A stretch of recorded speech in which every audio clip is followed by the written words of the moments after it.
Alors, bonjour à tous. Bienvenue au webinaire sur notre nouvelle collection mathématiques Horizon. Alors, la présentation va débuter sous peu. On va laisser le temps à nos derniers arrivants de pouvoir joindre la réunion. Alors, ce que je vais vous demander, je me présente d'abord, je suis Nathalie Mercier, je suis déléguée au CSC depuis bientôt 3 ans. Alors, ça me fait plaisir de vous accompagner. C'est moi qui vais vous accompagner au clavardage cet après-midi tout le long de la présentation. La présentation plus pédagogique de la collection va être fait par mon collègue Dominique Boivin. Ça fait plusieurs années que Dominique fait partie de notre équipe au CEC comme auteur et co-auteur de plusieurs collections en mathématiques. Il va faire une présentation, il va se présenter plus longuement par lui-même. Alors, pendant le webinaire, si vous avez des questions, je vais vous inviter à ouvrir votre session de clavardage. Vous la trouvez en brassant votre souris, là, une petite barre d'outils qui apparaît dans le milieu de l'écran et le petit icône qui ressemble à un icône de texto sur nos cellulaires, c'est cet outil-là qui vous permet d'ouvrir le clavardage. Si toutefois, il peut arriver qu'il y ait des petits bugs techniques qui s'empêchent d'ouvrir le clavardage, simplement vous débranchez de la conversation et vous rebranchez. Normalement, ça règle le problème de l'accès au clavardage. Moi, je vais être là sur le clavardage et je vais répondre à vos questions au fur et à mesure pour ne pas couper Dominique pendant sa présentation. Si jamais une question revient trop souvent, là, je pourrais, moi, faire le relais. Mais sinon, on va prendre les questions directement sur le clavardage pendant la présentation. À la fin de la petite présentation de Dominique, qui va durer à peu près 30-35 minutes, il y aura une période de questions ouvertes. Comme on n'est pas 150, là, vous pourrez, à la fin de la présentation de Dominique, ouvrir les caméras et utiliser le petit icône de main levée. Ça va nous permettre de voir que vous avez une question et on pourra répondre aux questions plus de type pédagogique à ce moment-là. Ensuite, après cette petite période de questions-là, il y aura un petit 10-15 minutes de présentation par notre collègue Nathalie Champagne, qui, elle, fera une présentation des fonctionnalités et des nouvelles fonctionnalités qui seront disponibles sur la plateforme numérique, la zone CEC, dès le mois d'août. Ça va vous donner un petit aperçu de notre environnement technologique et de toutes les possibilités qu'on vous offre. Et suite à cette petite présentation-là de Nathalie, bien, il y aura une autre période de questions pour ceux qui seront restés et qui auront des questions de plus de type numérique là, à ce moment-là. Vous pouvez toujours utiliser, même pendant cette partie-là aussi, le clavardage où je pourrai répondre à certaines questions là, au mieux de mes connaissances. On vous demande pendant la présentation, bien sûr, de garder votre caméra et votre micro fermés. C'est sur la même barre d'outils. En cliquant dessus, on arrive à les mettre en mode muet. S'il y a quoi que ce soit, adressez-vous à moi par clavardage et je pourrai vous accompagner au mieux possible. Alors, sur ce, je prête l'écran et la parole à mon collègue Dominique. Bonne présentation. Merci beaucoup, Nathalie. Alors, en espérant que tout le monde m'entend bien cette fois-ci. Il y a un petit problème de son tout à l'heure. Donc, bienvenue tout le monde. Alors, je me présente, même si Nathalie l'a quand même très bien fait. Dominique Boivin, co-auteur aux éditions CEC depuis, je vous dirais maintenant, 15 ans. Il y a peut-être du monde là, qui sont là que je ne vois pas, qu'on s'est peut-être déjà rencontrés, soit dans des congrès du GRMS ou peu importe, à certaines présentations. Donc, depuis 2005, évidemment, ceux qui sont là depuis plus longtemps se rappellent de Panoramat, se rappellent de Vision. Donc, c'est des collections à lesquelles j'ai participé d'entrée de jeu et ensuite, il y a eu par la suite l'écriture de Point de mire. Et entre-temps, on a fait un petit bout là, à l'éducation aux adultes et on a été écrire une collection qui s'appelle Intervalle, donc peut-être moins connue pour vous autres, qui est plus du niveau secondaire. Donc, voilà, donc 15 ans dans le double métier, je dirais. Évidemment, j'enseigne depuis 25 ans. J'ai été longtemps au secondaire et maintenant, depuis quelques années, j'enseigne au collège ici à Saint-Félicien. Donc, sans plus tarder, le début de la présentation, évidemment, se veut un peu un retour sur pourquoi on est venu écrire Horizon et qu'est-ce qu'il y a derrière tout ça. Donc, le projet a débuté, évidemment, il y a 1 an, où on m'a personnellement demandé d'asseoir les balises pour quelque chose du premier cycle, donc une nouvelle collection destinée aux élèves du premier cycle. Donc, évidemment, je vous dirais que la priorité dans cette collection-là, d'emblée, a été de beaucoup se pencher et de beaucoup écouter ce que le milieu avait à nous dire. Donc, il y a beaucoup de choses que je vais vous dire aujourd'hui qui font référence à tout ça. Il y a eu plein de sondages envoyés dans le marché et que peut-être certains ou certaines d'entre vous autres avaient répondu. Donc, c'est là-dessus que le projet, entre autres, a été, les fondations ont été assises. Donc, je vous dirais, Horizon, pour faire un tour rapide de la question, Horizon, des grandes caractéristiques que je vous dirais d'entrée de jeu, on s'est penché beaucoup sur l'autonomie des élèves et de favoriser la compréhension de l'élève par lui-même. Donc, ça, c'était des questionnements que les profs avaient et sur lesquels on a fait attention quand dans toutes dans toutes les écritures de tous nos chapitres. Donc, on s'est penché beaucoup sur cet aspect-là. Je vous dirais, deuxième caractéristique d'Horizon qui fait ressortir cette collection-là, c'est la mise en page aérée, repérage facile, et on a beaucoup mis l'accent sur, je vous dirais, l'espace au niveau des réponses. Donc ça, c'était une critique qu'on a déjà eue dans certaines autres collections, et on a fait bien attention. Je vous le montrerai d'ailleurs tantôt là, avec certaines pages au niveau des exercices. Donc, c'est quelque chose qui transparaît également. Je vous dirais, les notions théoriques, évidemment, on a revampé tout ça. Je vous dirais, une des grosses caractéristiques sur lesquelles on s'est arrêté, c'est de rendre le niveau d'écriture d'Horizon partout, autant dans les problèmes que dans les encadrés théoriques, vraiment un niveau premier cycle, élève moyen, je vous dirais. Donc, ça ne veut pas dire que ça ne s'adresse pas à des écoles privées, par exemple, où les élèves sont un peu plus forts. Ça ne veut pas dire que ça ne s'adresse pas non plus à des élèves un peu plus faibles. Mais on a ajusté le niveau pour ramener ça, je vous dirais, vraiment à un élève moyen. Donc, ça, on a fait beaucoup attention dans l'écriture d'Horizon à cet aspect-là. Évidemment, ça transparaît au niveau des exercices, ça transparaît aussi au niveau des encadrés théoriques. Encadré théorique, je vous le montrerai tout à l'heure, il y a eu quand même l'ajout de beaucoup de couleurs, il y a eu beaucoup de toutes sortes de concepts plus, je vous dirais, visuels pour aider les élèves justement, un, à développer leur autonomie et deux, à rendre le langage un peu plus adapté pour les élèves du premier cycle.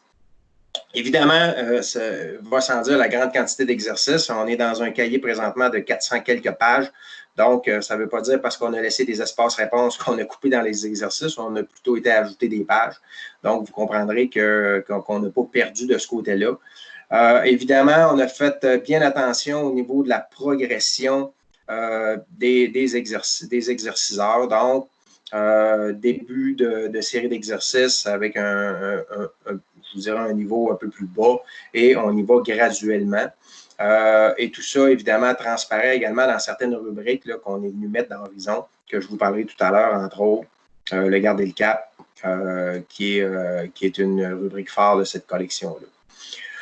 Évidemment, les SA et les SP sont en quantité. Ceux qui aiment ça en faire, ceux qui en veulent, il y en a beaucoup. Donc, je vous ferai la nomenclature de tout ça à mesure qu'on avancera. Évidemment, les situations problèmes et les situations d'application, encore une fois, le niveau de ces situations-là est ajusté en conséquence d'un élève, je vous dirais, moyen du premier cycle.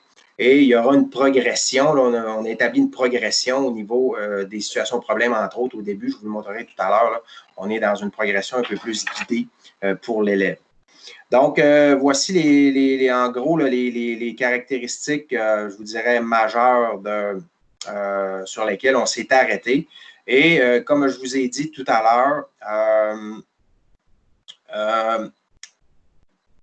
si vous me permettez de partager en même temps mon écran. Donc, tout ça a été vraiment assis en fonction, je vous dirais, de sondage qui a été passé là, au niveau du marché et c'est entre autres là-dessus qu'on s'est basé pour répondre à cette demande-là. Donc, il y a peut-être un peu de vous autres là-dedans, autrement dit, là, et on a fait très attention à ce niveau-là. Avant de commencer au niveau du cahier comme tel, là, je reviens un petit peu sur le découpage. Évidemment, ici, si vous êtes dans ma zone CEC, là, tantôt, Nathalie, je pense, reviendra un petit peu plus sur la partie numérique. Mais évidemment, la table des matières, là, très intéressant de pouvoir, là, quand vous êtes à l'écran, vous adresser à certaines pages. Donc, ça se fait très rapidement. Donc, grosso modo, ici, vous avez le découpage, entre autres, de Horizon secondaire 1. Certains diront découpage qui pourrait ressembler à celui de point de mire, si on n'aime pas faire une comparaison, là, Horizon point de mire, parce que c'est vraiment deux collections distinctes qui ont vraiment leur entité.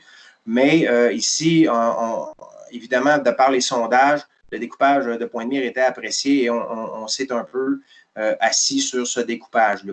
Donc, évidemment, découpage, je dis tout le temps, ça fait 15 ans que je suis dans le domaine de l'écriture et je dis tout le temps, un prof, un découpage. On aurait pu en faire peut-être 1000 différents. Certains aiment mieux des choses avant d'autres. Évidemment, quand on fait un découpage, il y a une certaine logique qu'il faut respecter d'entrée de jeu. Et par la suite, bien évidemment, il y a des choses qui sont peut-être un petit peu déplaçables. Donc, grosso modo, nombre entier, fraction, nombre décimaux. Et ensuite, on rentre dans une partie plus géométrique, angle, segment, figure plane, isométrie, statistique, et on finit par les probes. Donc, évidemment, là-dedans, il y a des choses qui sont, je vous dirais, préalables à d'autres, des choses qui n'ont pas le choix d'être avant d'autres. Sinon, pour le reste, ben, je vous fais part de quelques nouveautés dans le sens qui sont intervenues suite aux commentaires qu'on a reçus, entre autres, du marché. Le plan cartésien s'était demandé, entre autres, qu'il revienne ou qu'il soit placé, disons-le comme ça, en début de séquence. Donc, vous voyez ici, dès le chapitre 1, on est venu positionner le plan cartésien dans la 6e section du chapitre. Donc, ceux qui aiment bien utiliser le plan cartésien immédiatement après, entre autres au niveau des nombres décimaux, des fractions, ben, à ce moment-là, pourront le faire. Deuxième petite chose que je veux vous entretenir, évidemment, ici, donc, au niveau de la section 5.5, donc, suite à des sondages qu'on a réalisés encore une fois avec le marché, donc, on s'est rendu compte qu'il y a quand même une très forte partie, un très fort pourcentage d'enseignants qui voulaient démarrer l'étude de l'air de certains polygones en première secondaire. Donc, ce qu'on est venu faire, c'est qu'on est venu ajouter une section à la suite de la section sur les polygones. Donc, comme dernière section, on est venu ajouter l'aire du triangle, du rectangle et du parallélogramme. Donc, ici, évidemment, plusieurs sont habitués possiblement de faire entièrement l'aire en deuxième secondaire. On a prévu le coup. Dans le cahier de deuxième secondaire, je vous en parlerai tout à l'heure, chaque chapitre débute par un rappel de 3 ou 4 pages habituellement. Le rappel sur l'aire des figures en secondaire 2 a été à ce moment-là bonifié considérablement. Là, je pense qu'on a mis une dizaine ou une douzaine de pages pour venir replacer cette section-là en secondaire 2 dans le rappel. Donc, si certains profs préfèrent le commencer en première secondaire, vous avez ce qu'il vous faut pour les, on va dire ça comme ça, les 3 polynômes de base, si on veut. Et sinon, tout est là en secondaire 2 pour ceux qui veulent, qui préfèrent débuter l'aire en secondaire 2. Donc, on a ramené, autrement dit, cette section-là dans le rappel. Donc, rien ne se perd, rien ne se gagne et tout le monde à ce moment-là est bien heureux de cette situation-là. Je vous dirais un ajout qui est un must dans, je vais y aller avec la table des matières, ça va être moins long. Donc, un ajout, encore une fois, suite à une demande qu'on a eue du marché, donc une demande de votre part. Donc, c'est qu'on est venu en annexe. Encore une fois, on était, je vous dirais, à un certain pourcentage qui aimaient bien débuter l'algèbre en première secondaire, d'autres aimaient bien le débuter seulement en deuxième secondaire. Donc, on est venu mettre une première annexe là, dans la série d'annexes qu'on a classique, où on a les principaux énoncés de géométrie, etc. Donc, on est venu mettre une première annexe qui s'appelle Introduction à l'algèbre. Évidemment, il n'y a pas de suite dans Horizon première secondaire. Donc, ceux qui étaient habitués par d'autres collections ou des concurrents de faire les suites qui ne sont pas au programme en passant. Donc, évidemment, c'est des notions de primaire. Donc, les suites, à l'époque, entre autres, de Panoramate, on les avait utilisées justement dans le même but qu'on l'a fait ici pour venir introduire l'algèbre. Donc, ce n'est pas un concept en soi. Donc, vous voyez ici, on introduit quand même l'algèbre à partir des suites. Mais ici, c'est vraiment une petite annexe qui comporte environ une dizaine de pages. Et tout ça, évidemment, va jusqu'au langage de base, la règle d'une suite arithmétique. Et on va jusqu'au langage de base. Vous voyez ici, grosso modo, là, le terme, les termes semblables, etc. Donc, coefficients, tout ça. Donc, on va jusque-là. Donc, ceux qui veulent débuter l'algèbre en première secondaire, faire une petite introduction, c'est très, très, très, très, très de base. Donc, pourront le faire. Sinon, évidemment, encore une fois, en deuxième secondaire, comme tantôt avec l'ère de certains polygones. Donc, tout ça sera également là. C'est pour ça ici que ça a été placé en annexe, entre autres. Là. Tout ça sera également là en deuxième secondaire. Donc, voilà pour ça. Donc, je vais y aller grosso modo. Évidemment, en 30 minutes, moi, je pourrais en parler 2 heures, 2 heures et demie si on voulait.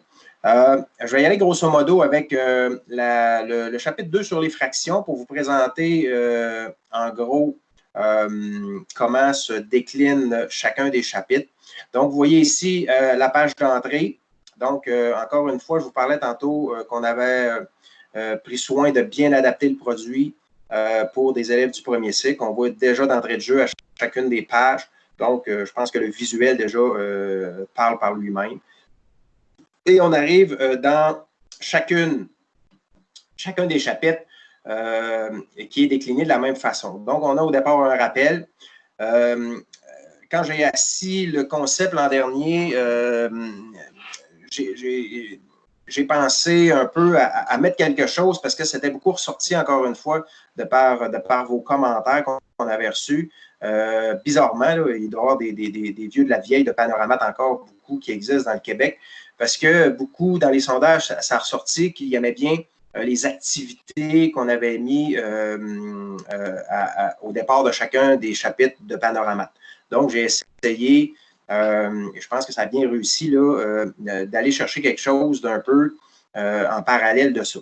Donc, c'est ce qu'on a appelé l'activité d'exploration. Évidemment, tantôt, je vous en parlerai, c'est quelque chose qui n'est pas obligatoire, mais qui est fort intéressant là, pour, encore une fois, faire découvrir aux élèves un peu, sans avoir à utiliser le concept qu'ils verront, mais donc faire découvrir ce qui est certaines parties ou une seule partie du chapitre qui s'en vient. Ensuite, ça se décline en plusieurs sections, évidemment, variables selon le chapitre. Et chacun des chapitres termine par une synthèse. Dans la synthèse, donc, de chacun des chapitres, une situation d'application, je vous en parlais tout à l'heure, et une situation problème, donc, dans chacun des chapitres.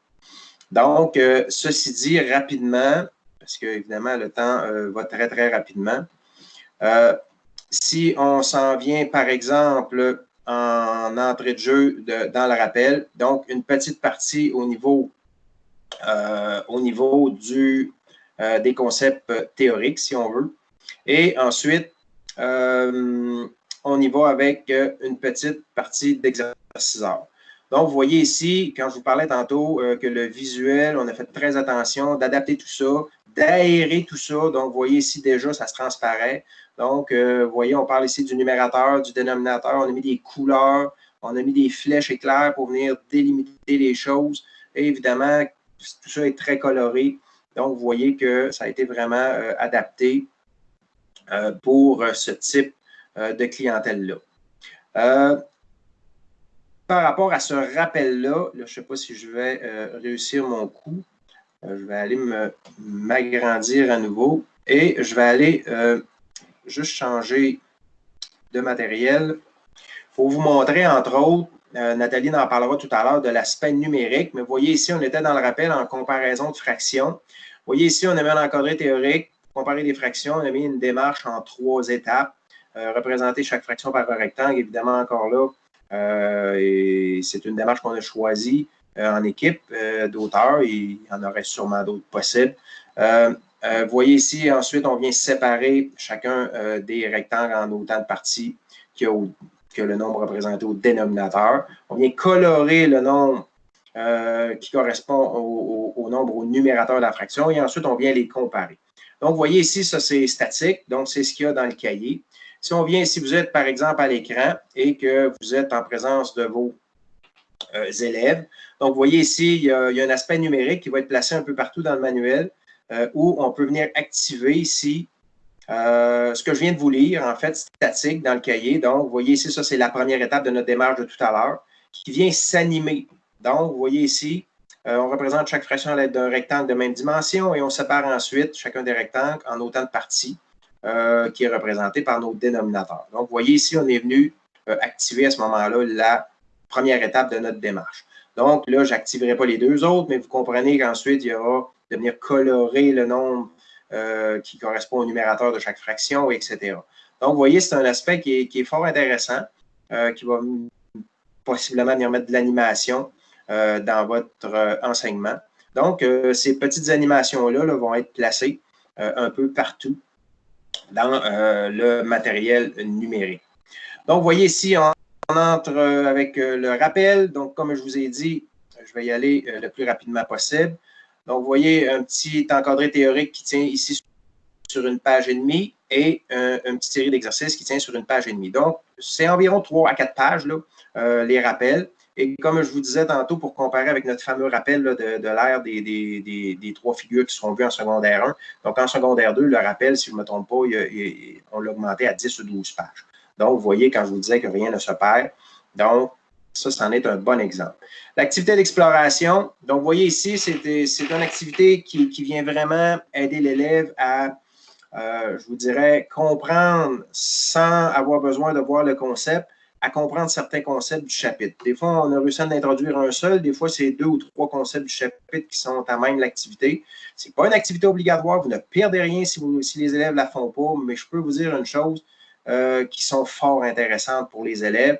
Des activités qui sont principalement souvent en construction. Exemple ici, vous voyez, on parle des fractions. Donc, dans un magasin, les jeux d'action occupent le tiers de la surface, les jeux de rôle, le corps, etc. Ce qu'on demande en A représente la surface occupée en coloriant le nombre de cases appropriées sur les 24 disponibles. Donc, vous voyez, l'élève, il va être capable de faire ça. C'est ce qu'il a fait au primaire.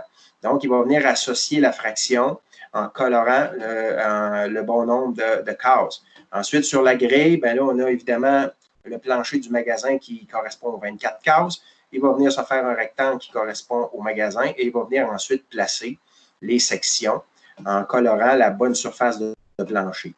Évidemment, il va rester des cases et ces cases-là correspondent à la surface du plancher occupée par le comptoir. Donc, par son dessin, l'élève va être capable de placer ces 3 zones de jeu et ensuite de venir déterminer la surface correspondant au comptoir. Donc, vous voyez que c'est quelque chose de très actif pour l'élève et les activités d'exploration ont été montées de cette façon-là. Donc, je pense que c'est un must, c'est un plus que l'élève sûrement va apprécier. Mais comme je vous dis, ceux qui désirent passer Go et ne pas réclamer 200 avec l'activité d'exploration pourront le faire. Il n'y a pas de perte à ce niveau-là. Évidemment, les sections sont montées un peu comme le rappel. Donc, vous voyez ici, ça commence toujours avec l'encadré théorique. L'encadré théorique peut être morcelé en passant dans chacune des sections. On n'a pas tout mis au début. Et ensuite, tous les exercices qui suivaient.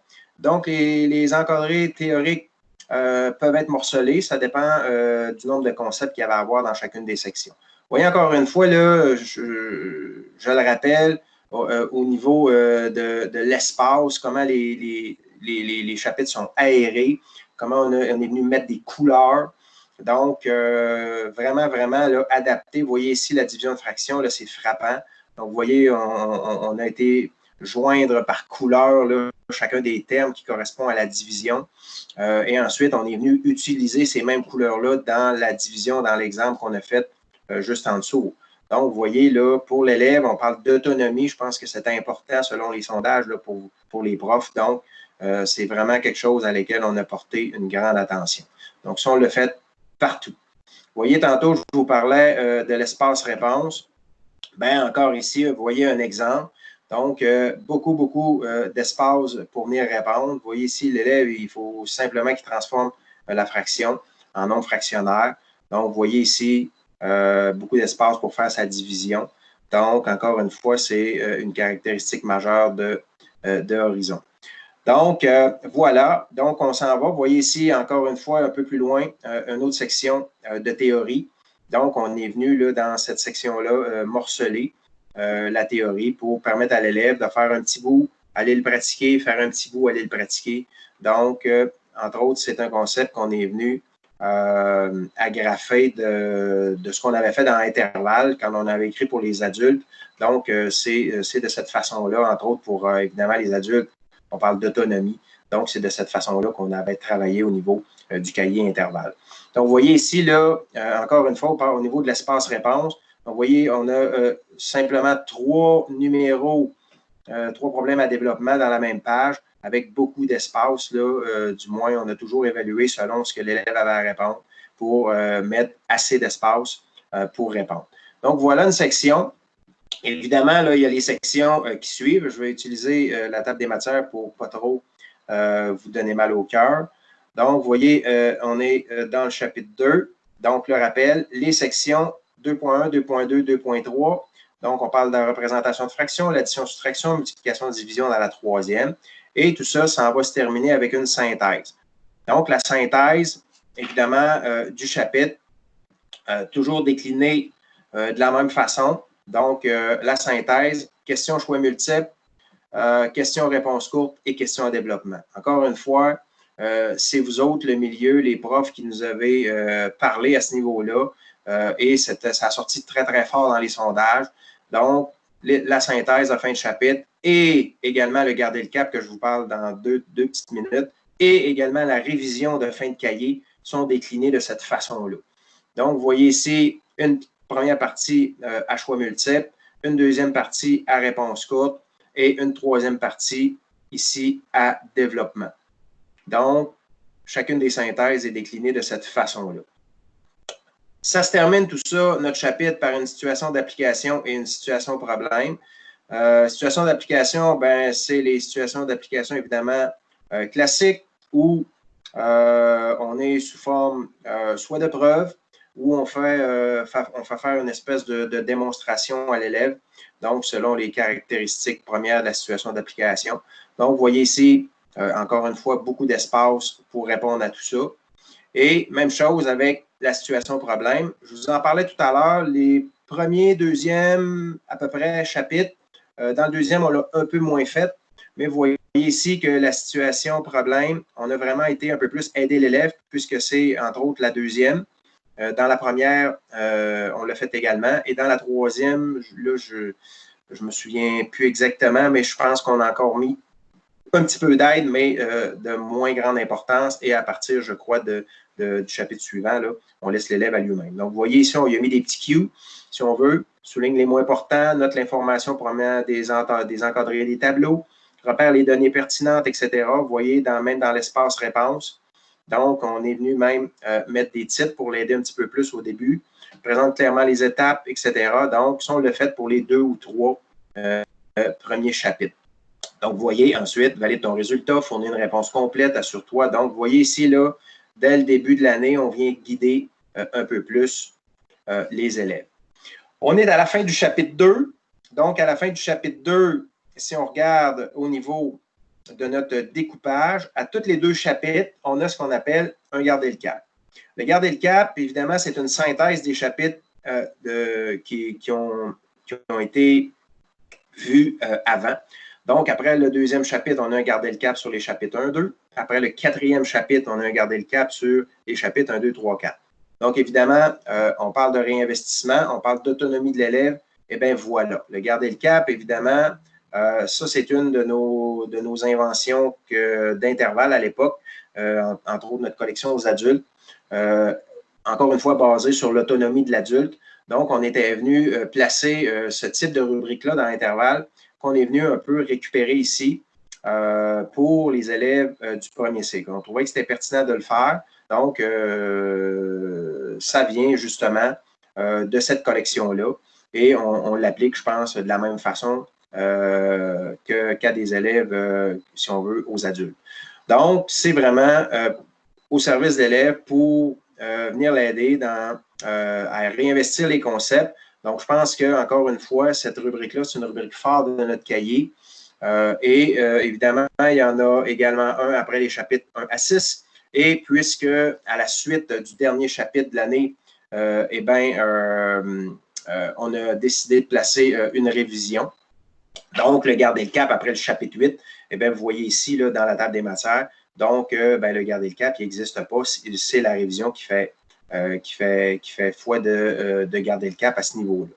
Donc, vous voyez, ça se décline de cette façon-là. Donc, à tous les 2 chapitres, vous voyez ici, après le 6e chapitre, garder le cap sur les chapitres 1 à 6. Après le 4e, garder le cap, chapitre 1 à 4. Donc, encore une fois, décliné sous les 3 formes, choix multiples, réponse courte, développement. Et évidemment, dans le garder le cap, ici, si on s'en va au garder le cap du chapitre 1-2, encore une fois, situation d'application et une situation problème. Donc, je vous parlais au départ, vous voyez, il y en a pour tous ceux qui veulent en faire, il y en a amplement. Évidemment, il y en a tout autant dans le guide des situations d'application et des situations problèmes. Donc, voilà pour le garder le cap. Et suite à tous les chapitres et à tous nos garder le cap, évidemment, à la fin, encore une fois décliné sous la même forme, je vous en parlais, on a la révision du cahier, donc qui se termine avec une partie à développement.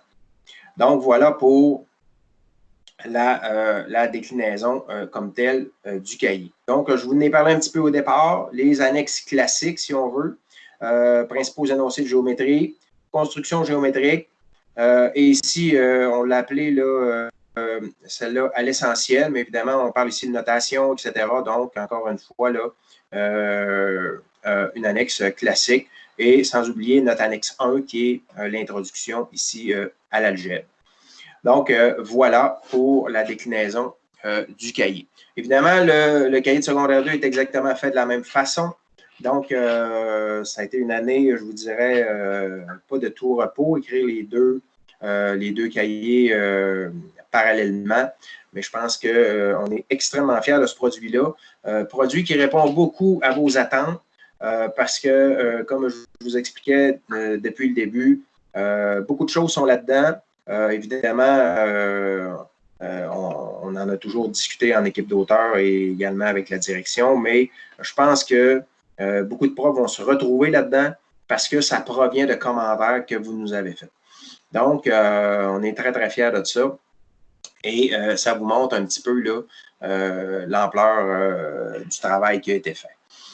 Donc, voilà pour... c'est très, très rapide comme tournée. Évidemment, là, j'essaie de faire le tour d'à peu près tout. Peut-être dernière petite chose, je ne sais pas si je réussirai à trouver un exercice en lien avec ça, mais on a mis évidemment à certains endroits, je ne suis pas sûr que dans les additions on en a mis. Évidemment, je vous parlais au départ que les exerciceurs ont été placés vraiment en ordre, en ordre, si on veut, croissant de par leur niveau de difficulté. À certains endroits, vous retrouverez des exercices où il y a une petite étoile rouge. Là, ici, je ne veux pas vous donner mal au cœur. Ah, ouais, en voici un. Donc, petite étoile rouge. Donc, évidemment, il y a certains exerciceurs qu'on a considérés, je pense, d'un niveau un peu plus supérieur. Et on est venu mettre ce qu'on a appelé des exercices étoiles. Ça ne veut pas dire que l'élève moyen n'est pas capable de les faire. Ça veut juste dire que ces exercices-là, pour ceux qui veulent aller un petit peu plus loin avec leurs élèves, vous pouvez les donner. Sans aucun doute là, que plusieurs sont en mesure de réaliser ces exercices-là.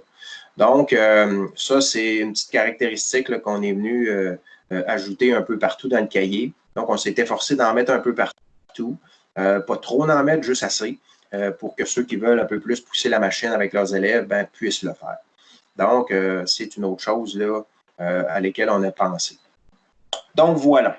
Donc, ça fait un petit peu le tour là, de la question. Évidemment, un cahier de 400 pages en 30 minutes, incluant le découpage, c'est pas facile à présenter, mais disons que je pense que ça fait le tour de la question. Donc, je vais arrêter mon partage de connexion. Si je ne me trompe pas, ça devrait fonctionner. Donc, voilà. Donc, je recède la parole à Nathalie s'il y avait quelques questions que ce soit. Pour l'instant, ça va bien. Au niveau des questions clavardage, c'était plus des questions d'ordre technique. Fait que tout est beau de ce côté-là. Fait que c'est Nathalie, si tu veux bien débuter la partie numérique, c'est à ton tour. Excellent. Bien, bonjour tout le monde. Donc, je vais me présenter. Mon nom est Nathalie Champagne. Donc, je suis la directrice des ventes des éditions CSI du secteur primaire et secondaire. Je vais faire le volet numérique. J'ai le privilège de vous annoncer aujourd'hui des belles nouvelles fonctionnalités qui s'en viennent sous peu pour la rentrée scolaire, parce que comme vous savez, avec la situation actuelle, beaucoup d'enseignants ont eu l'occasion de découvrir nos ressources numériques, de nous faire part de leurs commentaires, de leurs expériences avec différentes plateformes, avec comme on le fait aujourd'hui avec Teams.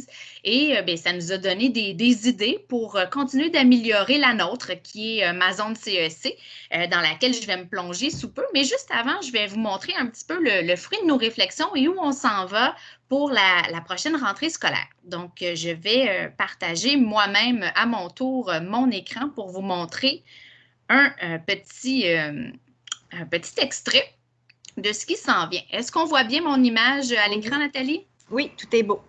Excellent. Donc, voilà, nouvelle fonctionnalité. Je commence par ça en primeur.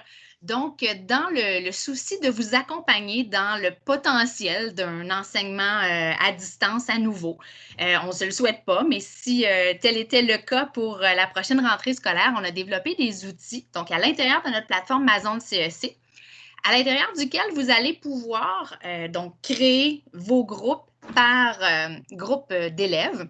Donc, par exemple, si vous avez un groupe 33 ou un groupe 34, vous pouvez inviter seulement ces membres-là à joindre votre groupe et vous aurez l'occasion donc de transmettre par vidéo le partage de votre cahier. Comme on a fait aujourd'hui à l'écran, on a partagé le cahier. Dominique vous l'a bien montré en faisant le tour d'horizon, mais tout ça pourra se faire à l'intérieur de ma zone.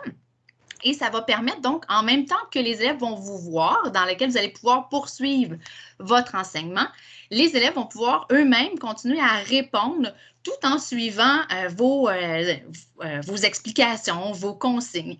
Donc, c'est ce que l'élève verrait, donc en écran, l'enseignant ou l'enseignante qui fait son cours et l'élève donc qui pourra compléter au fur et à mesure le travail selon ce que vous allez demander. Donc, l'élève, comme on mentionnait, là, verrait votre vidéo. Et ce qu'il faut bien mentionner, c'est que vous ne verriez pas les élèves. Donc, c'est vraiment les élèves qui vont vous voir. Les élèves vont être, en fait, visibles d'une certaine façon, mais pas par vidéo. Vous allez avoir un tableau de bord, en fait, qui va vous permettre d'échanger avec les élèves via un clavardage ou via le micro. Donc, vous voyez ici, selon l'écran de l'élève, les différents espaces de discussion. Donc, pour un chat, les élèves pourraient communiquer avec vous de cette façon-là.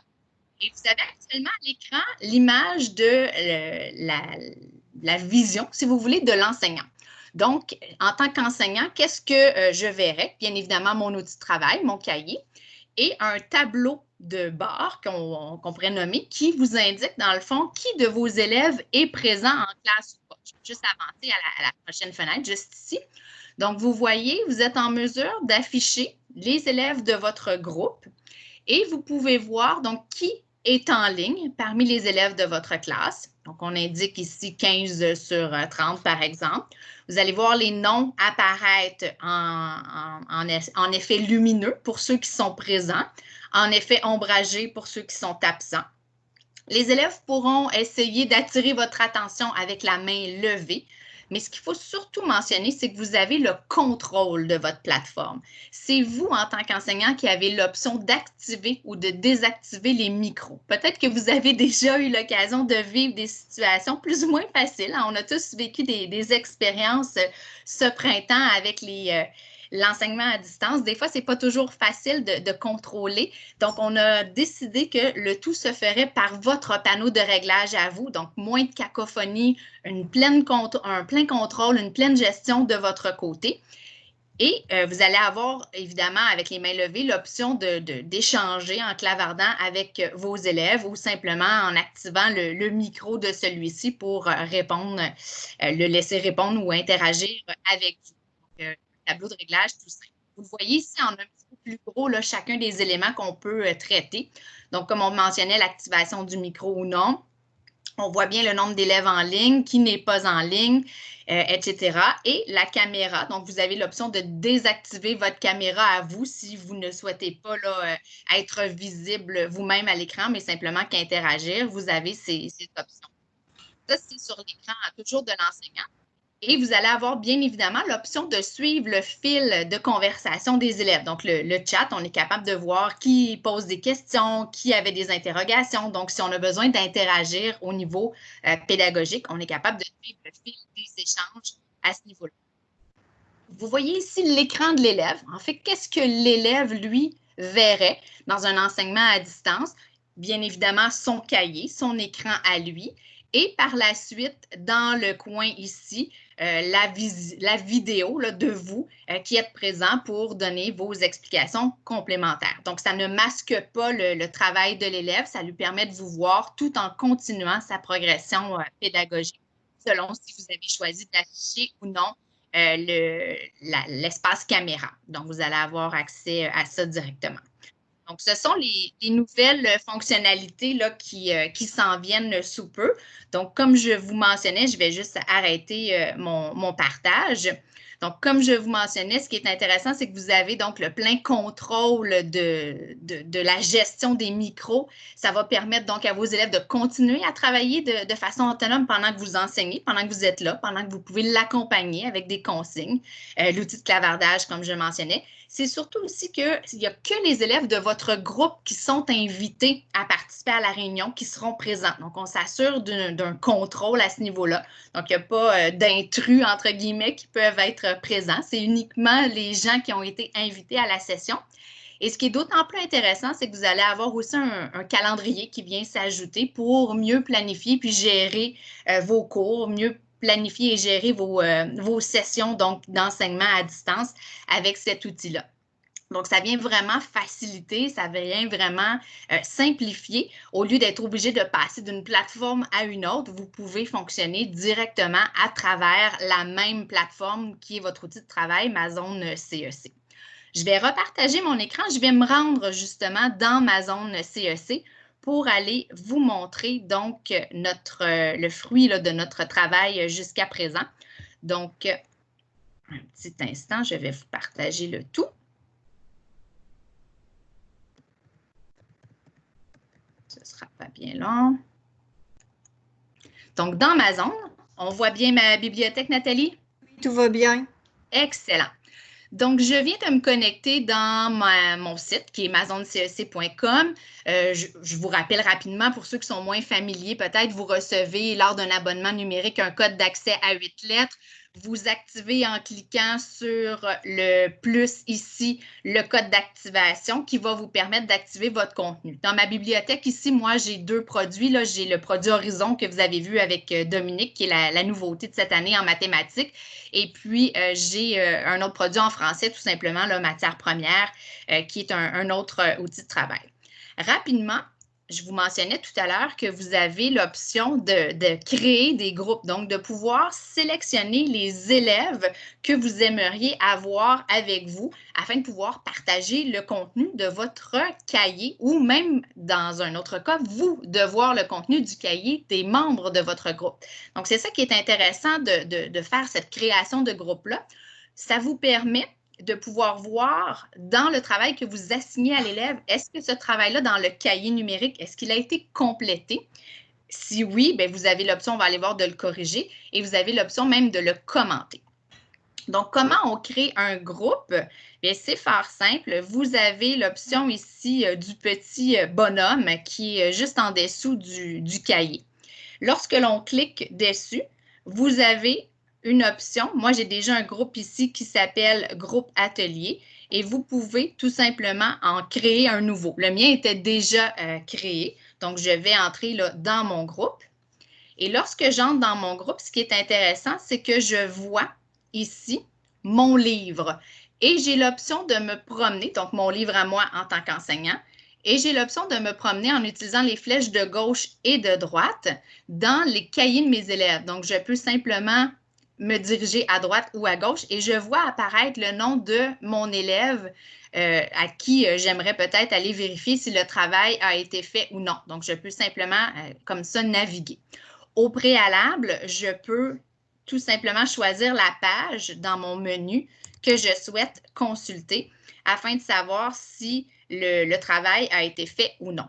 Pour les besoins de la cause, je vais sortir du cahier de mathématiques parce que j'avais fait l'exercice en français, mais je voulais juste vous montrer, peu importe si on est en français ou en mathématiques, l'idée. Je vais juste vous le montrer à partir du cahier de français, mais le principe est exactement le même. Là, je vais entrer, excusez-moi, dans mon autre cahier qui est ici. Voilà. Donc, je vais entrer dans mon groupe juste pour aller vous montrer la correction, puisque j'avais déjà un exemple qui était déjà fait. Donc, je rentre, comme je vous mentionnais, dans mon groupe que j'ai déjà créé au préalable. Et par exemple, si je viens ici à la page 79 que j'avais donnée en devoir ou en travail à faire, je suis à nouveau, comme je vous disais, dans mon livre. Et si je change pour aller consulter le travail d'un autre élève, je vais regarder. Ah, Eliane, ici, le travail que j'avais demandé à la page 79, comme on peut voir, n'a pas été complété. Par contre, je vais aller voir dans le cahier d'un autre élève. Voyez-vous, je suis dans le cahier de Nathalie ici. Je vois bien que Nathalie a répondu aux différentes réponses. Et si vous remarquez, j'ai des codes de couleurs ici. J'ai du vert, j'ai du rouge, j'ai du jaune. C'est en fait que moi, en tant qu'enseignante, j'avais déjà commencé à faire la correction parce que c'est ce que permet le cahier numérique. Je peux aller non seulement vérifier si le travail a été fait ou non, mais je peux en plus le corriger si je le souhaite. Donc, pour un exercice donné, pour un numéro donné. Comment faire? C'est fort simple. Je n'ai qu'à sélectionner donc un espace réponse qui a été fait. Et on m'ouvre alors une fenêtre où je peux simplement sélectionner. Est-ce que c'est bien réussi? Est-ce que c'est incorrect ou est-ce que c'est à refaire? Lorsque je vais sélectionner bon, j'ai simplement qu'à confirmer. Voyez-vous, l'encadré devient en vert. L'élève verra donc sa réponse, ce qui lui signifie que c'était bien. Même chose si je fais le suivant, donc avec incorrect, mon encadré devient en rouge. Bon ou incorrect, lorsque c'est sélectionné de cette façon-là, l'élève ne peut pas modifier sa réponse. Donc, s'il avait une erreur et que j'ai mis incorrect, il ne pourra pas aller la modifier. Si je souhaitais plutôt qu'il y ait une modification, une action de la part de l'élève, je mettrais plutôt la sélection à refaire et j'ai même la possibilité d'ajouter un commentaire. Par exemple, viens me voir ou dans le cas à distance, on pourrait mettre appelle-moi, par exemple, ou autre. Donc, je confirme. Et là, l'élève va voir que la réponse 1, c'est à refaire. Il y a quelque chose qui ne fonctionne pas et peut voir donc qu'il y a une petite note, qu'il y a un commentaire qui est associé avec la correction que j'ai faite. Je peux par la suite passer simplement à la page suivante. Et voyez-vous, la page que j'avais sélectionnée, automatiquement, mon cahier est ouvert à cette page-là pour l'ensemble de mon groupe. Donc, je peux facilement naviguer. Ici, je suis dans l'autre cahier d'un autre élève qui est Nathalie. Et je vois très bien que Nathalie, elle a été bien studieuse. Elle a fait son travail tel que demandé. Et voyez-vous, je n'avais pas débuté la correction ici. Bien sûr, la correction n'est pas obligatoire, cette façon-là de fonctionner, mais c'est des outils qui sont disponibles pour vous et qui sont facilement accessibles si vous souhaitez justement valider ce que les élèves ont fait ou non et même y ajouter vos commentaires. Donc, je vais sortir ici du cahier, tout simplement. Juste pour vous montrer tout à l'heure, mon groupe était déjà créé ici. Je voulais vous montrer. Non, je ne pourrais pas le faire de cette façon-là vu qu'il est déjà créé. Je vais faire ça. Non, on va revenir. Je voulais vous... Ah, voilà. J'ai cliqué trop vite. Excusez-moi. Je voulais vous montrer la petite clé d'accès qui est générée lorsque l'on crée le groupe. Parce que lorsque vous créez le groupe, je vais mettre ici, le système vous génère une clé d'accès. Donc, la clé d'accès, elle est à 6 lettres. C'est cette clé d'accès-là que vous allez transmettre à vos élèves afin que ceux-ci puissent joindre votre groupe. Donc, sur invitation, vous allez dire, par exemple, je reprends mon groupe 33 de tout à l'heure à vos élèves. Écoutez, groupe 33, voici la clé d'accès. Je vais vous demander de joindre mon groupe. Ils vont entrer cette clé-là et c'est ce qui va permettre à vous, en tant qu'enseignant, de pouvoir avoir les membres invités qui ont entré cette clé d'accès-là qui a été générée par le système tout simplement. Et vous aurez l'option rapidement là, de voir les membres de votre groupe facilement. Donc, voilà pour ça. Dans la plupart de nos ouvrages, Dominique en a parlé un petit peu tantôt, là, des suppléments numériques, mais vous avez pour les différentes ressources des exercices interactifs et c'est le cas pour Horizon. Encore une fois, je me sers juste de ceux de français parce que j'ai les élèves qui ont fait les résultats, mais c'est le même principe avec Horizon. Vous avez des exercices complémentaires en mathématiques qui sont ce qu'on appelle des exercices autocorrectifs.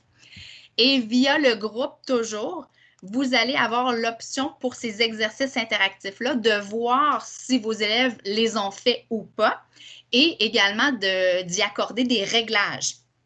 Donc, en tant que réglage, ce qui est intéressant, donc vous avez une banque d'exercices interactifs qui vient avec la collection Horizon, pour lesquels vous allez pouvoir choisir de verrouiller ou déverrouiller l'accès. Donc, si vous ne souhaitez pas que vos élèves aillent les faire rapidement en début d'année ou si vous ne souhaitez pas que les élèves y aillent tout de suite avant que vous ayez eu l'occasion de faire l'enseignement de cette théorie-là, bien, vous pouvez choisir de verrouiller et d'appliquer. À ce moment-là, un petit cadenas va apparaître pour l'élève lui indiquant qu'il ne peut pas aller faire cette section d'exercice-là puisqu'elle est verrouillée. On peut déverrouiller à tout moment en sélectionnant déverrouiller, mais on peut également ajouter un déverrouillage automatique, c'est-à-dire qu'on peut sélectionner la période où les exercices sont accessibles, donc de telle date à telle date, selon le moment que vous souhaitez rendre le tout accessible. Les exercices interactifs autocorrectifs peuvent aussi être de deux modes, formatifs, donc tout simplement en exercisation complémentaire pour vous permettre aux élèves, en fait, de leur offrir de la consolidation, d'aller se pratiquer de façon complémentaire. Mais on peut aussi s'en servir comme petit test, mini-test ou petit quiz en sélectionnant le mode sommatif.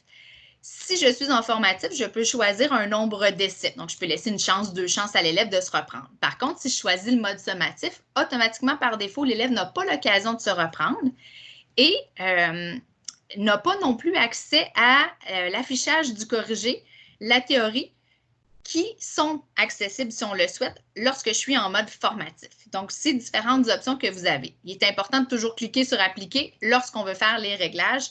Donc, ici, je l'ai directement choisi. Donc, le panneau de réglage qui est fort simple à utiliser. Vous avez aussi dans ça l'option de voir les résultats parce que c'est le but de joindre le groupe de vos élèves, c'est de pouvoir voir qu'est-ce qui a été fait par nos élèves. Donc, si je sélectionne « Voir les résultats », ça me donne accès donc à un tableau de bord où je peux voir donc les élèves qui ont joint mon groupe et je peux voir les résultats qu'ils ont obtenus en fonction de la catégorie d'exercices interactifs que j'avais sélectionné. Ces résultats-là peuvent être exportés en fichier Excel, CSV, ou peuvent être imprimés au besoin. Donc, ça nous donne le résultat. Et l'autre chose qui est intéressante à noter, c'est que vous pouvez les réinitialiser à tout moment.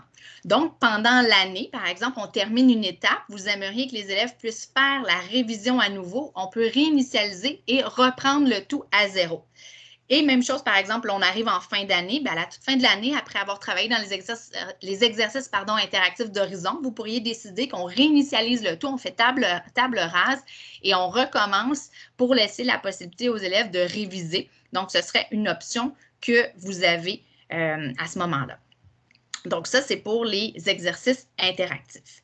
Je vous montre donc vraiment rapidement tout simplement un exercice, là, à quoi ça peut ressembler si je sors directement. Je voulais juste vous montrer là, dans Horizon, simplement pour vous donner une petite idée. Ce sont des questions, comme je vous disais, des exercices autocorrectifs si vous ne connaissiez pas déjà le principe. Donc, c'est une banque de questions. Pour cet exercice-là, j'ai 8 questions auxquelles l'élève devra venir répondre. Comme on mentionnait tantôt, selon les réglages que j'aurai attribués, je peux décider d'afficher ou non la théorie ou de laisser ou non le corrigé affiché. Donc, vous avez cette option-là. L'élève, une fois sa réponse entrée, peut simplement cliquer sur « Corriger » s'il veut vérifier sa réponse. Dans ce cas-ci, je n'avais rien entré, donc ma réponse, elle est bien évidemment erronée. Ou si je n'étais pas certaine au moment de répondre, je souhaite y revenir plus tard, je peux simplement faire « Continuer » et passer à la question suivante. Et on voit en tant qu'élève qu'on m'indique, comme ici, j'ai fait la question 1, mais je n'ai pas eu une bonne réponse. Si j'avais complété la question 2 et que j'avais eu une bonne réponse, j'aurais un rond vert. Donc, j'ai des indicateurs visuels qui me montrent comment le tout fonctionne. J'ai beaucoup d'informations à vous donner en peu de temps. Je vais juste vous montrer rapidement si je suis un élève et que je souhaite me connecter donc dans un compte, à quoi ça va ressembler. Alors, je vais entrer mon nom d'utilisateur en tant qu'élève, excusez-moi. Donc, j'entre mon nom d'utilisateur et mon mot de passe. J'attire votre attention en même temps, puisqu'on y est, que les élèves, lorsqu'ils se créent un nom d'utilisateur et mot de passe, c'est la même chose pour vous, ce compte-là, il est bon à vie. Donc, tout au long de leur parcours secondaire, s'ils se créent un compte en secondaire 1, les élèves pourront y accéder jusqu'à temps qu'ils terminent leur parcours en 5e secondaire. Je suis un élève. Je veux me joindre à votre groupe. Vous vous souvenez, tantôt, j'avais une clé d'accès. Donc, la clé d'accès à 6 lettres que vous m'avez transmis en tant qu'enseignant. Je viens tout simplement ici dans mon petit menu. On m'a demandé de joindre le groupe de mon enseignant. Je clique sur « Gestion de groupe ». J'ai « Rejoindre un groupe ». L'élève n'aura pas ça ici. Moi, c'est que j'ai déjà rejoint un groupe, à moins qu'il ait déjà joint un autre groupe en français ou en sciences. Mais normalement, la première fois qu'il joint un groupe, il ne voit que « Rejoindre ». À ce moment-là, il va cliquer sur « Rejoindre ». On lui demande donc d'ajouter la clé du groupe. Et si j'entre la clé de mon groupe, tout simplement ici, et là, on va me dire que j'ai déjà joint le groupe parce que j'avais rejoint. Là, ici, vous avez déjà joint ce groupe, mais l'élève n'a qu'à faire ça. Et voilà, ce n'est pas plus compliqué que ça. L'élève est maintenant joint avec l'enseignant. Et s'il vient faire les exercices dans son cahier numérique, ou s'il vient faire les exercices interactifs tels qu'on a vu tout à l'heure, vous allez être, en tant qu'enseignant, être en mesure de voir dans le cahier de l'élève si le travail a été fait et les résultats obtenus dans le cas des exercices interactifs via le tableau de bord ou via le mode de correction, comme je vous mentionnais tout à l'heure. Donc, voilà en gros. C'est une petite présentation rapide de ce que peut offrir notre numérique, mais bien évidemment, il y a encore beaucoup plus. Vous pouvez ajouter des documents personnels, vous pouvez ajouter des hyperliens, vous pouvez ajouter des notes audio si vous le souhaitez, vous pouvez laisser des traces d'année en année. Donc, pour personnaliser votre matériel, il y a plusieurs fonctionnalités. Mais je vous rassure, nous allons offrir à la rentrée scolaire prochaine d'autres webinaires de formation sur toutes ces fonctionnalités-là, spécifiquement sur le numérique, donc pour vous accompagner au niveau de l'implantation de la plateforme des nouvelles fonctionnalités. Puis notre équipe de délégués pédagogiques qui s'occupe des différentes commissions scolaires ou collèges privés, si c'est votre cas, sont toujours disponibles aussi pour faire de la formation plus personnalisée ou individualisée, que ce soit avec une équipe enseignante ou avec des fois 2, 3 enseignants, c'est possible aussi. Juste pour vous mentionner, je vais refaire un petit partage d'écran simplement pour vous dire que sur notre site Internet des éditions CEC, vous avez, donc là, je suis sur la page d'Horizon, mais vous avez ici un petit onglet qui se trouve. Trouvez votre délégué pédagogique. Si vous voulez savoir qui est la personne qui s'occupe de votre secteur, c'est fort simple. Vous arrivez ici.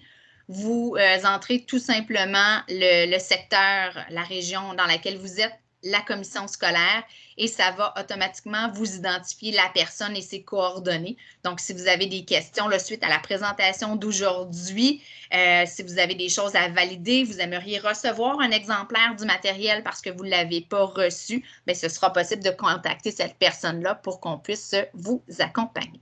Donc voilà, c'est un petit tour rapide, mais j'espère que ça vous donne une bonne idée de ce qu'on s'apprête à vous présenter et de ce qui est actuellement disponible aussi. Parce que tout ce qui est les fonctionnalités d'écrire dans le cahier numérique, la correction à distance, c'est déjà actuellement en fonction. Il y a plusieurs enseignants qui l'ont utilisé au travers de ce qu'on a vécu ce printemps pour continuer à distance l'enseignement, que ce soit via notre onglet sac d'école virtuel qui est disponible sur le site des éditions CEC ou parce que vous aviez déjà un produit CEC avec nous. Donc, s'il y a des questions, encore pour Dominique, bien évidemment, n'hésitez pas. S'il y a des questions au niveau numérique, n'hésitez pas non plus à ouvrir votre micro. Ça va me faire plaisir de pouvoir répondre à ces questions-là. Ceux qui n'ont pas de questions, je vous souhaite une excellente fin de journée. Je vous remercie d'avoir participé, ceux qui ont acquitté.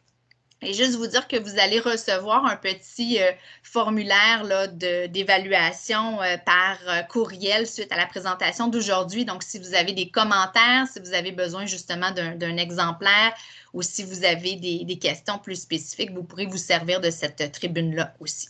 J'en ai une. Voilà. J'en ai une qui vient d'apparaître sur le clavardage que tu pourrais peut-être répondre plus que moi. Lors des rencontres à distance, est-ce qu'on peut avoir une liste de présence qu'on pourrait sauvegarder? Oui, effectivement, la liste de présence, donc l'espèce de tableau de bord que vous avez vu qui est en marge, où on voit parmi les élèves mis en lumière ceux qui étaient présents, ceux qui étaient absents. Vous allez être en mesure là, de faire le téléchargement, si on veut, de cette liste de présence-là. C'est prévu dans les fonctionnalités. Et on demande aussi si on peut avoir le contrôle sur le chat, sur le clavardage. C'est une excellente question. Ça, je ne sais pas. Il faudrait que je vérifie dans les fonctionnalités si on peut le désactiver. Je croirais que oui, mais je ne suis pas certaine à 100%.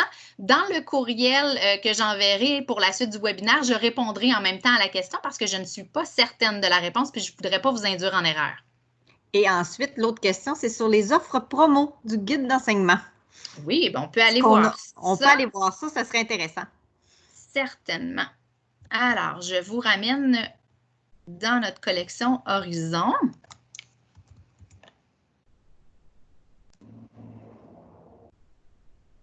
Alors, juste ici. Les gens demandent qu'il faudrait être capable de désactiver le clavardage des élèves entre eux quand on ne veut pas qu'il y en ait, là. Oui, bien c'est ça. Comme je vous dis, je croirais que oui, mais je ne suis pas certaine à 100%. Donc, voulant pas induire personne en erreur, je vais valider l'information puis je reviendrai dans l'envoi du courriel. Dans la conversation, oui. C'est ça, exactement. Donc, au niveau des offres promotionnelles, donc pour la prochaine année scolaire, l'offre qui est intéressante pour vous, si vous adoptez la collection, c'est que vous avez l'offre promo ici, corrigée version papier. Donc, vous avez le solutionnaire du cahier et l'accès enseignant web 1 an au guide corrigé, donc à l'ensemble des documents reproductibles, PDF et Word modifiables en ligne, au contenu vidéo, exercices interactifs et tout ce dont Dominique vous a parlé pour seulement 59,95 $. Donc, c'est notre offre promotionnelle là, au niveau du guide qui est la plus intéressante, qui est notre offre de lancement puisque c'est une nouvelle collection. Donc, voilà, vous avez d'autres options si on descend ici un petit peu plus bas. Pour ceux qui voudraient voir à nouveau, si vous avez des collègues qui ont manqué le webinaire, je vous enverrai le lien du webinaire d'aujourd'hui, mais Dominique avait déjà fait une présentation préalablement un peu plus tôt en saison. Vous avez le lien pour revisionner. Donc, si vous avez des collègues qui auraient aimé être présents, qui ne pouvaient pas, question d'horaire, vous pouvez les inviter à visionner en tout ou en partie certaines informations. Et je descends un petit peu plus bas, je ne veux pas vous donner mal au cœur. Donc, vous avez ici tous les prix au niveau du cahier et au niveau du guide corrigé enseignant, si j'affiche ici simplement pour vous montrer. Donc, vous avez l'option d'avoir le guide complet en version papier qui inclut l'accès web 1 an pour 299. Donc, ça, c'est vraiment le gros, l'ensemble le plus volumineux où toutes les fiches reproductibles sont déjà imprimées, accessibles et tout, contrairement à l'autre offre où c'était simplement le solutionnaire et les reproductibles sont imprimables en ligne.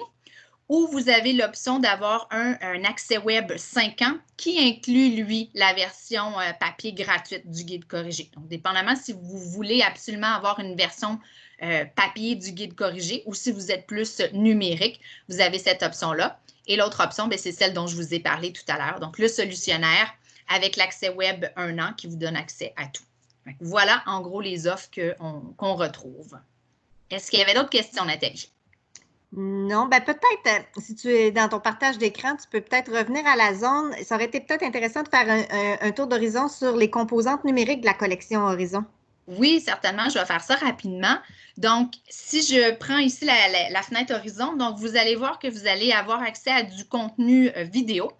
Donc, si je viens cliquer ici, ce sont des petites animations là, que vous allez avoir, donc qui pourront être partagées et montrées aux élèves. Donc, vous avez une base ici, comme vous pouvez voir, qui est en géométrie principalement. Donc, de petites courtes vidéos, animations en fait. Donc, vous avez cet aspect-là au niveau numérique. Et elles sont nouvelles à la collection Horizon, bien entendu. Oui, exactement. Donc, je peux simplement vous montrer là, rapidement ici, voir la dimension. Je ne la ferai pas toute jouer, là, mais donc ça s'active vraiment facilement, tout simplement en cliquant sur le petit mise en marche. Ensuite de ça, vous allez avoir donc des images interactives. Donc, si j'ouvre la petite vignette, il n'y a pas de démo encore qui est disponible pour maintenant. Même chose pour les activités de manipulation. Je ne crois pas qu'elles soient encore disponibles et indexées, mais vous aurez des activités de manipulation principalement en géométrie, donc qui vous permettront de voir et d'animer le tout. Et l'offre des exercices interactifs, comme j'ai parlé tout à l'heure, donc la banque d'exercices interactifs qui est accessible pour chacun des chapitres, qui n'est pas ici actuellement. J'étais dans mon démo tout à l'heure, c'est pour ça que j'y avais accès, mais là, je ne l'ai pas ici via la petite vignette.